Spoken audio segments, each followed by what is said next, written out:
Hello and welcome back to another episode of Prescot, a town of tiny workshops, and we're up to episode 4 now. Amazingly, 4 episodes on, and we haven't yet seen a tiny workshop until today, because behind me, you can see, is one of the very few last remaining tiny workshops in Prescot. Little workshops.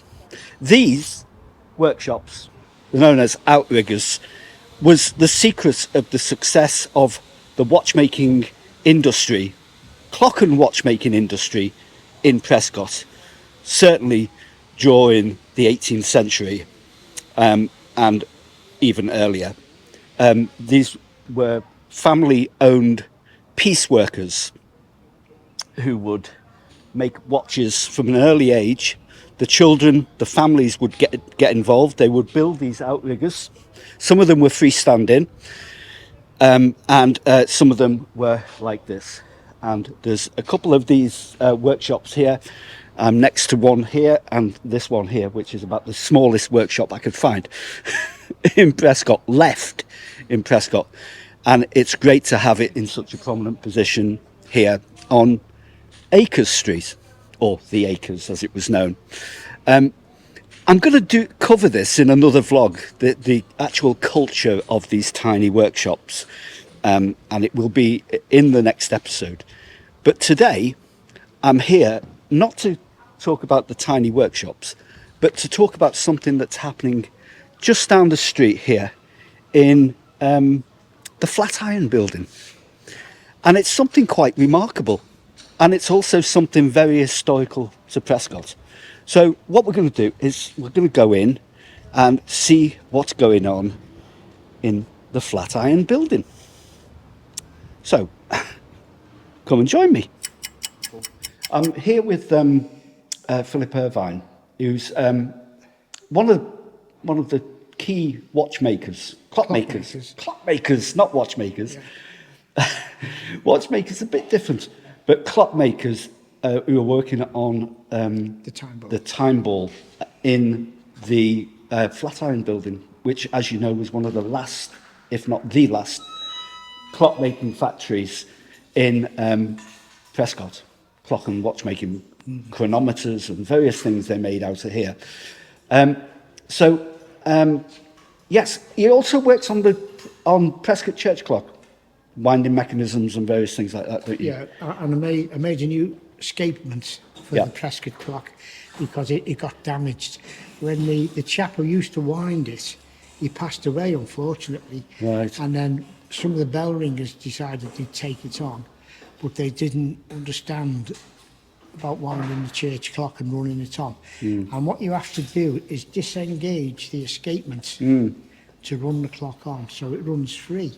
But you've got to stop the escape wheel before you re-engage the pallets, which they didn't do, and he broke all the teeth off. Oh. Right? And then I was winding Sefton clock, and the Prescott ringers had been ringing there. And there's a chap there, Graham Austin, who I know. He rings here, and he said to us, he said, "Hey, our clock's busted, Phil." I said, "Oh, what's up?" And he said, "Well, someone went to wind us," he said, "and they've done whatever they've done." So I phoned the vicar, and I told him what I'd been told by the bell rings. He said, "Yeah." He said, "Could you sort that out for us?" I said, "Yeah, I'll make you a new escape wheel," which I did. Fitted it, and then I took over winding this every week, you see. You know. Now, you see, a lot of that, right, whoosh, because clocks and watches are a mystery to the everyday person. Because back in the day, I suppose they were like the computers of today. Oh, aye. We don't actually know how they work, but you just know they work. And a lot of people associate the church clock with the dial. They Yeah. don't realise there's a big mechanism inside turning the hands around. Incredible. And they will drive up to 4 dials, but it's only one clock. Yeah. And that will have a drive shaft going off to a set of gears, which will go out to the 4 dials. You see? But Amazing. You don't. And Amazing. I do talks, and I'll show a church dial, and I'll say, "Anyone know what this is?" And of course they all say, "Oh, it's a church clock." And I say, "No, it's the dial of a church clock." And then I'll show them the clock. Slide of the clock. The dial is actually the end product, The end isn't product, it? yeah. It's not actually the working mechanism. No. Yeah. So this project that you've been working on here, you were just showing me a piece of equipment there that's, it's all basically, it's handcrafted stuff. It's handmade. Everything we've needed has had to be made. Based on a principle by John Johnson, or the central mechanism by John Johnson, is that correct? Only the clock is by John Johnson. He didn't do a time ball or anything like that. No. You know. So the time ball mechanism and all the fittings and for that everything, is totally new, unique. And all been made by Jim and I. Yeah. Right. But it's based upon, was he 18th century, John Johnson?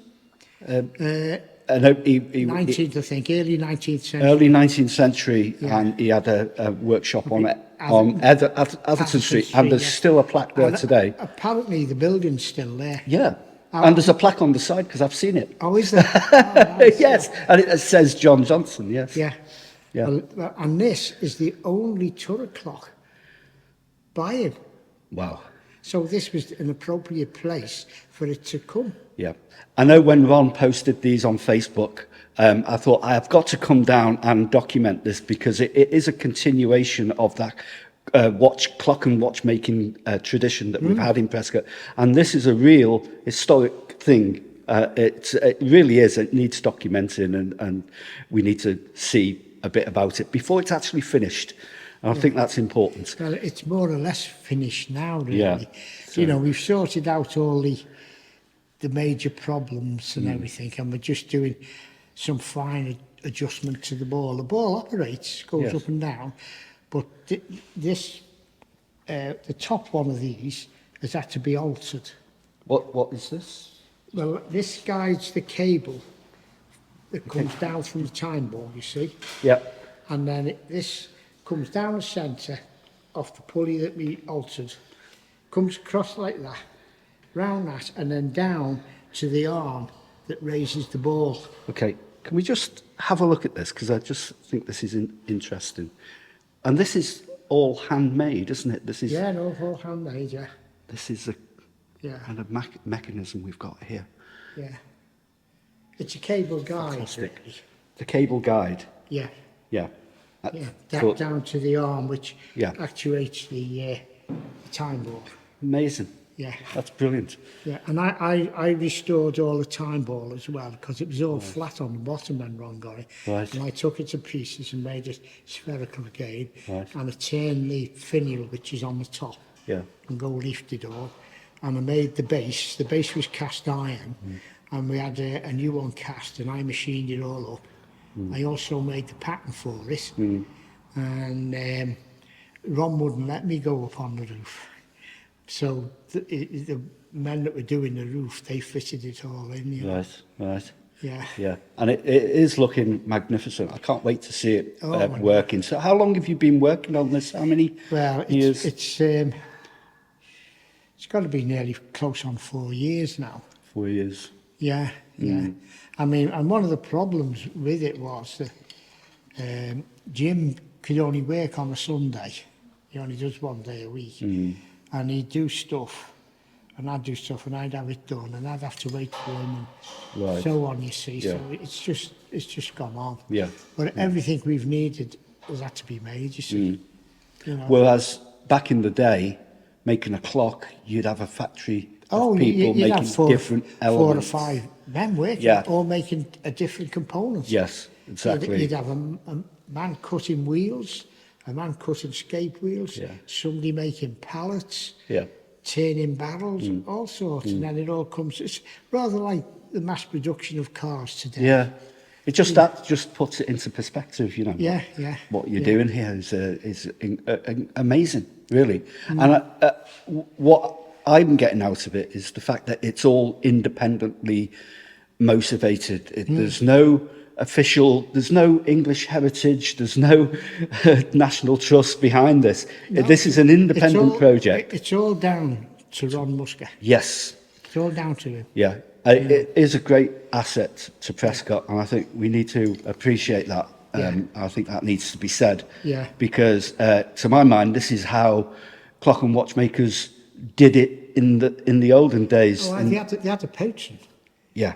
You know. They're patrons. Yeah. And also it was entrepreneurship that would drive it. Yeah. It wasn't organisations like English Heritage and stuff today, which are the only ones. English Heritage and National Trust are the main ones who restore and conserve things.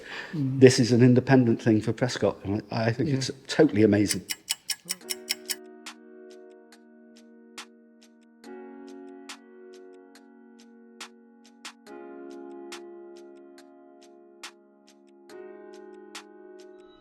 This counterweight goes up, and then it switches that on, see?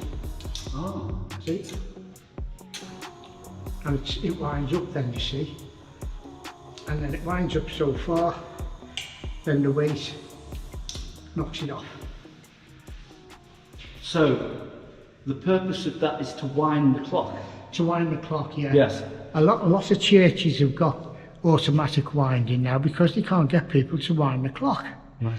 But the last one I did was in 2004, because I don't like automatic winders, because if anything goes wrong with the clock, it can do a lot of damage before they discover it. And this vicar said, "Is that it now, Phil? Can we shut the door and forget about it?" I said, "No." I said, "All you've done is done away with the person that winds the clock. It's still going to need serviced, it's still going to need oiling." Yes. You know. Of course. But they don't think of that, you see. No. It's working parts. It's like a car, isn't it? If it doesn't get oiled and it doesn't get maintained, it falls to bits. So that's John Johnson. There's the plaque there, the image of the plaque. Yeah, John Johnson and Cole Prescot. Yeah. And the clock is called a double frame clock. That's the technical name of it. Because you've got 2 frames. You've got the one at the bottom with the barrels in, they're those big wheels. Yes. And then you've got the frame standing on top of that. Oh, I see. Which Yes. got all the clockwork in it. Cogs and mechanisms. Yeah. As it were. Yeah. And what's the bell at the top? Is that ring? It hasn't got the hammer on us at the moment. No. But it does ring. And that will ring. And that will ring. That will strike Every hour. when the ball Oh, drops. You know. right. I mean, it'll also strike every hour. I mean, it's operational. It's just that we took the hammer off it because it was in the way. We had to take the top off, you see, to fit the pulley in. But if I shift it, here we are. This is it. If I trim it there, there's an L pivot cushion, so I put that there. There you go. Oh.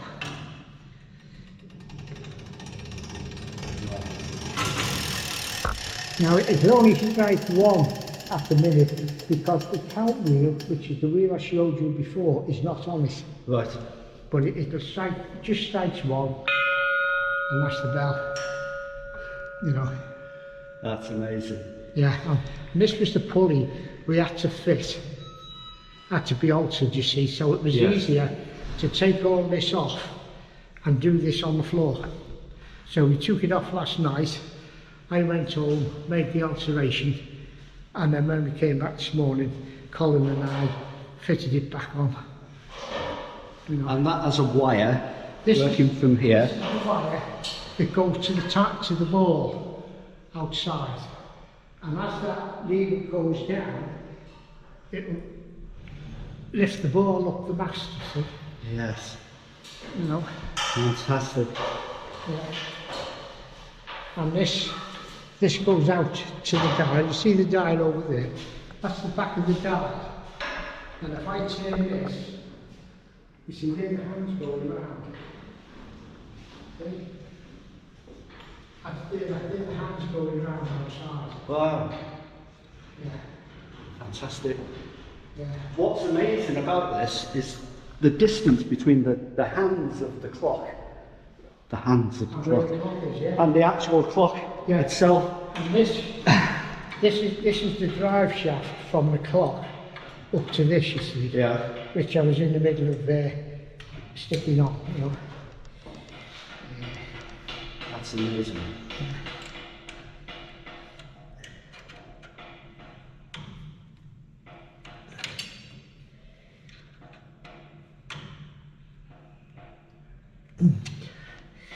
And this wheel here is the only replacement wheel in the clock.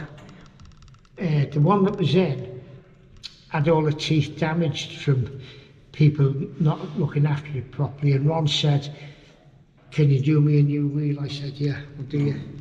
He's done a new wheel, and that's the only new bit in the clock, really. So the actual clock bit here, this is the original, early 19th century clock made in Prescot. Yeah. And the additions, which is this bit here and the frame that you built here, and the mechanism that works the time ball. Yeah, this mechanism here was made up of odds and sods. Yes. That Ron got picked up from somewhere. Yeah. You know, and the only new part in this clock is this wheel, which I made. Just that wheel there. And all the rest of it is totally original. Is original. Yeah. It's just that link to the past, isn't it? It's that important link to the past that makes it all... It'll still be going when I'm not here. It's incredible. Colin will have to look after it. It'll be going when I'm not here. That's right. Yeah. It's amazing. It is amazing. That is... I'm just looking at the ingenuity of it all to make it happen, to work it all out, how it's going to work. Oh, yeah. It's been a lot of hard work, hasn't it? Oh, it has. Say that again. And even down to the plastic covering on the box here. Yeah. Well, Colin's done all this, cut and fitted with all these sheets and these on here. You know, I mean, it's not been an easy job, and drilling all these holes so they all line up. Yeah. You know, as you come around, you know. Yeah. But the bloke that's working with us is very fussy, to say the least, isn't he, Colin? Yeah. Yeah. You know, yeah. I know in the last vlog, Ron was saying, "Oh, this will be finished by February next year." That was last year. Yeah. And I think he was being a bit optimistic. Yeah, but we should be near completion this month. It's so more or less done now. It's very close. Once we get the time ball working, which will probably be done Sunday. Yeah. Got another pulley to fit in down there, which I'll do tomorrow. And then Sunday we'll try the ball. Yeah. And leave our. We've got to sort out the problem with the timekeeper on a pendulum. You know, but Jim's into electronics and stuff, isn't he? So he'll probably sort it out. And the electrics to sort after that, isn't it? Once these fixes it, we've done most of the modifications today. Yeah. We've got that wheel to put on there. Yeah. Probably cable. Yeah. And then they can wire roll wire and put in covers. There's not the pulley down there is a very simple one to do. It'll probably only take about an hour. This was the difficult one. We have to take the full We have to period. because this has got to come down. It's got to keep the cable centre of that hole, you see, which is not far off. You know. And I'll take this home tonight and just finish it off properly, put it back on in the morning. No. I'm just wondering about the time ball, because it's outside and it's you've got wind and weathering. Well, it's all made of copper. Right. And it's gold leafed, which will weather much better than gold paint. You know, if the time it's been up there now, if it had been done in gold paint, there'd have been nothing left of the gold paint. Right. You know, Right. there's 23 carats transfer gold on it. Yeah. And you'd probably get 15 to 20 years out of it. Right. But what about the oiling of it and stuff like that? Does it Doesn't need need lubrication? It No. doesn't need oiling, no, because it doesn't fit tight on the thing. It's quite loose and it slides up and down. Right. And I made a new bearing up at the top, which was something they use on skateboards that Jim got them, and I fitted them into the top, and they don't seize up, and they don't corrode, and they don't do this, and they don't do that, you know. Right. Right. Yeah. Fascinating. Yeah. I think we're in a really privileged position to see this before it's finished. So I hope that everybody on born and raised in Prescot will appreciate this. Well, I hope so, because you know it's. The scaffolding will be coming down next week, won't it? Yeah, we had the scaffold out the way next week. Yeah. And Colin will have to put these on as well, won't he? I'll fix all them on. There's Yeah. 2 side pieces in there. Yeah. Yeah. Yeah. And then a few test runs. Oh, it's been well tested. Oh, has it? Well tested. It worked, no problem. Right. Yeah. It's just electronics, you know, for correcting the time. Yeah. That's the only thing that's like. Yeah. I mean, how Colin's sorted the wiring out, I just can't comprehend it. It's like a bloody telephone exchange. Yeah, all the cabling for the system runs through the tube. Yeah. So this square section that you're looking at, Yes. there's dozens of cables coming through here. Yeah. Feed the lights. And if you have a look, as you go down these steps, you open the door and look in, you'll see where all the cables terminate, and it frightens you to death, I'm telling So you. you've got a lighting circuit for the face of the clock outside, which has LEDs behind it. Then you have a separate lighting circuit for each one of the spotlights, which are on here. So you've got 4, 8, you've got 12 spotlights. Yeah. 12, 14 spotlights now, because we've put 2 extra on the top. This should And be then- we should shout this from the rooftop, shouldn't we? This is a magnificent thing, isn't it? That's the clock hammer. That's it. Oh, that's the one for the. That's the one that rings the bell, you see. Nice. Yeah. So you can see all. And this is the modern electronic bit down here. This is the arm which raises the ball. Now when it's connected up, the arm will be up here, right? Yes. And this race, that will be there. You can do a cycle on that, can't you? I can turn that on that arm. Yeah. I can, but it won't turn it because the arm should actually be up at the moment. So if I turn that. Well, the camel work, but it won't do anything, you see. It'll go round, Yes. and when it'll pass that, and then it'll automatically switch off. Oh, I see. Now what that's doing now is raising the ball, right? Yeah. If it was all connected properly.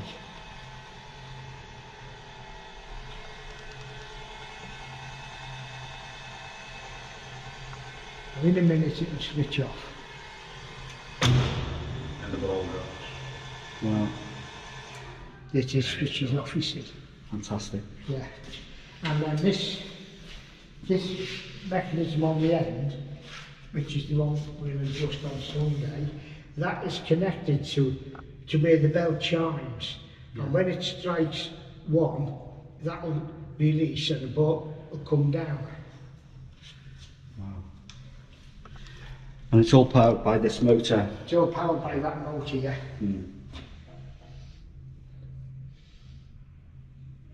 It's beyond the wit of man. Well, it's beyond the wit of me anyway.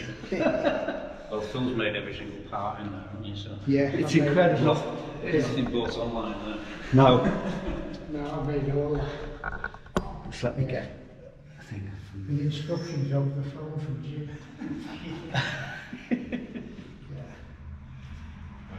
That's amazing. All right, Colin. Okay. Thank you very much. I'll do it on Monday, Tuesday, Wednesday. Yeah. Now that's where all the wire comes through and it terminates here. Wow. You know, I mean, lots of it is That inside. is like a computer in itself, isn't it? Is it inside the sleeve? You know. There's What a mechanism. a couple of safety systems on it. One's the temperature control, which is outside on the wall. Yeah. So if it gets too cold, it would override the system and Or not activate the ball. if the ball freezes Yeah. up or something, this is all what Jim's incorporated Yeah, into yeah. it, you see. And the other one is a GPS sensor, so Yeah. the system's designed to correct itself, Oh, taking the GPS signal from the server in Germany. oh right. Yeah. So And the odd second out or whatever, Yeah. like makes it. Yeah. It has a little Jim arm. reckons this will be the most accurate clock around here when it's done. Fantastic. Yeah. Get signals from outer space Yeah, off the satellites or something. Fantastic. And Yeah. it's auto, did you mention the auto rewind? So Yeah, it it winds also itself. winds itself. Yeah, So Yeah. it's amazing. you don't need to, no maintenance, all very No. Okay, that was totally fascinating about the time ball that's happening in that building there. Yeah, it was great talking to Phil Irvine. He was telling me about his passion for clockmaking and making parts, and he was making. He was even saying about he made his own screws for the things because he can't buy them. He can't buy the screws, so everything is handmade there, which is great, isn't it? It's a great thing to know that clockmaking is still alive and well in Prescot. Yeah, I think it's a great addition. It's going to be a great addition to Prescot. So, yeah, I hope you've enjoyed this vlog. I hope you found it interesting. If you have, give us the thumbs up on the video. Make a comment below, and like and subscribe to the channel. Ring the notification button, the little bell icon, and that will let you know whenever we put a new video up. Catherine's not with me today. I'm on my own doing all the camera work. But that's been an experience in itself to come around Prescot and do that. So thanks for watching, and I hope to report on this when it's fully working and it's finished. It's been a great privilege to see it before it's finished, and I thought it was important to document that.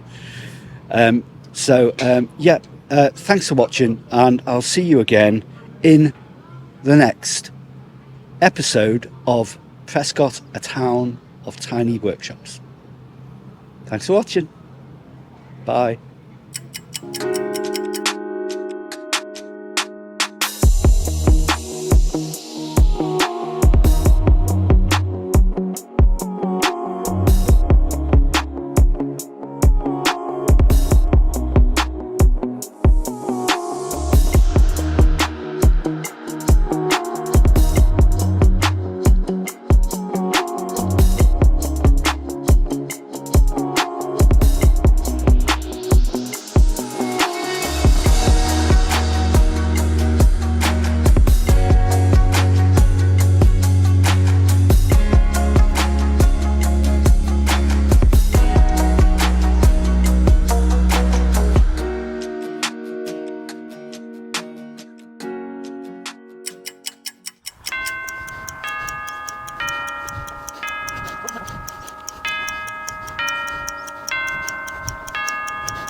It's very historical.